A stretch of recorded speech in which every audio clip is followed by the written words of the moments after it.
আমরা এই পৃথিবীতে খুব অল্প একটা সময়ের জন্য, একটা ট্রানজিট পিরিয়ড কাটানোর জন্য বেসিকলি আমরা এই পৃথিবীতে এসেছি।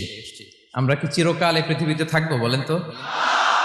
না, একটা ট্রানজিট পিরিয়ডে আমরা এসেছি, আবার চলে যেতে হবে।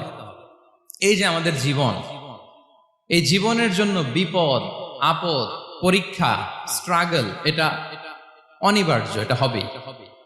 বিপদ নাই, কষ্ট নাই, আপদ নাই, অনিশ্চয়তা নাই, স্ট্রাগল নাই, এমন কি কেউ আছে এখানে? কেউ কি হাত তুলে বলতে পারবেন যে হুজুর আমার জীবনে কোনো বিপদ নাই, অথবা আমার জীবনে কোনো দুঃখ নাই, কষ্ট নাই, কোনো স্ট্রাগল নাই, কোনো রিস্ক নাই? এরকম সৌভাগ্যবান কেউ আছেন এখানে? তাহলে জীবনের জন্য পরীক্ষা এটা অনস্বীকার্য, হবেই হবে পরীক্ষা।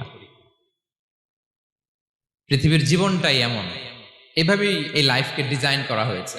পরীক্ষা থাকবে, এখানে বিপদ থাকবে, এগুলো উত্তীর্ণ হয়ে আপনাকে যেতে হবে। চিরসুখ চির শান্তি এটাই পৃথিবীতে হয় না। চিরসুখ এবং চির শান্তির জায়গা হচ্ছে জান্নাত। চিরসুখ এবং চির শান্তি কোথায়? এটা জান্নাতের বৈশিষ্ট্য। চিরসুখ চির শান্তি, টেনশন নাই, ঝামেলা নাই, পরীক্ষা নাই, বিপদ নাই, রিস্ক নাই, স্ট্রাগল নাই, এটা হচ্ছে দ্য ফিচার্স অফ জান্নাত, জান্নাতের ফিচার। কিন্তু সমস্যা বাদে তখন যখন জান্নাতের ফিচার আমরা দুনিয়ায় খুঁজি। যেটা পাবো আমরা জান্নাতে, এটা খুঁজি কোথায়? এই তখনই সমস্যা বাদে।